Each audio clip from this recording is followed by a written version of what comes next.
அமைச்சர் எடப்பாடி பழனிசாமி மாநிலங்களவை சம்பந்தமா எந்த ஒப்பந்தமும் போடப்படல. நன்றி. இன்னைக்கு பெண்கள் பாதுகாப்பு எப்படி இருக்குன்னு நீங்க கேட்குறீங்க. உங்க எல்லாருக்கும் தெரிந்த ஒரு விஷயம்தான்.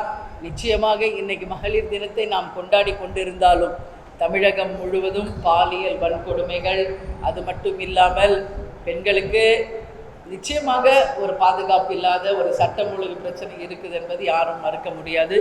உறுதியாக தமிழக அரசும் நமது முதலமைச்சர் ஸ்டாலின் அவர்களும் இந்த மகளிர் தினத்திலே அனைத்து பெண்களுக்கும் பாதுகாப்பை நிச்சயமாக உறுதி செய்து அனைத்து பெண்களும் சுதந்திரமாக தமிழ்நாட்டில் இருக்கின்ற ஒரு நிலையை உருவாக்கணும் சொல்லி நம்ம மகளிர் அணி சார்பாக தமிழக அரசுக்கு நான் ஒரு வேண்டுகோளை வைக்கிறேன்.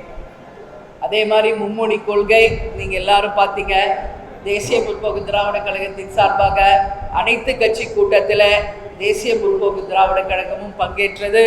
எங்களது அவைத்தலைவர் டாக்டர் இளங்கோவனும் துணை செயலாளர் பார்த்தசாரதி அவர்களும் சென்று அனைத்து கட்சி கூட்டத்திலே பங்கேற்றார்கள்.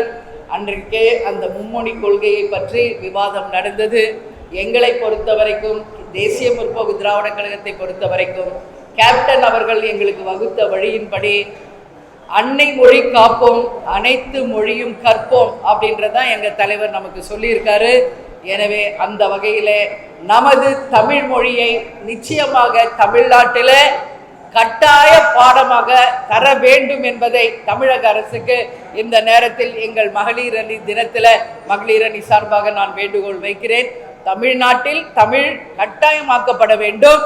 அதே போல இன்றைக்கு அன்னை மொழியை காத்து அனைத்து மொழியும் கற்க வேண்டும் என்பதையும் கேப்டன் சொன்னது வகையில தான் இன்னைக்கு தேமுதிக நடந்து கொண்டிருக்கிறது என்பதையும் இந்த நேரத்தில் சொல்றேன்.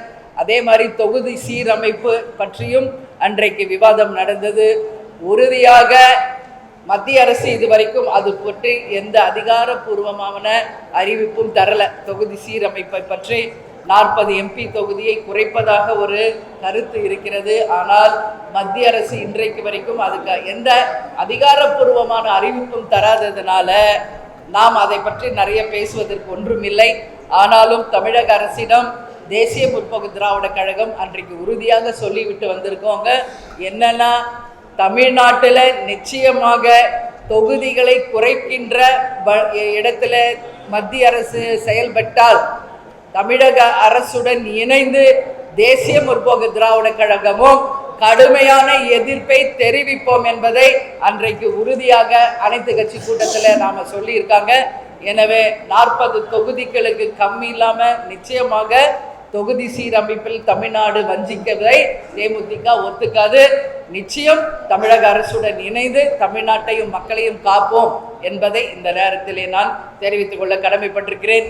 எனவே இந்த மகளிர் அணி தினத்திலே இங்கு வந்திருக்கும் எங்களுடைய அன்பு சகோதர சகோதரிகள் எங்களுடைய பத்திரிகையாளர் அனைவருக்கும் எனது இருகரம் கூப்பி நன்றிகளை தெரிவித்துக் கொண்டு உங்களிடமிருந்து விடைபெறுகிறேன். நன்றி, வணக்கம். அதிமுக அமைச்சர் எடப்பாடி பழனிசாமி மாநிலங்களவை சம்பந்தமா எந்த ஒப்பந்தமும் போடப்படல. நன்றி. பாதகம் செய்பவரை கண்டால் நாம் பயம் கொள்ளலாகாது பாப்பா. மோதி மிதித்து விடு பாப்பா, அவர் முகத்தில் உமிழ்ந்து விடு பாப்பா. அண்மை செய்திகளை உடனுக்குடன் தெரிந்து கொள்ள இணைந்திருங்கள் எம் நாடு தொலைக்காட்சியுடன்.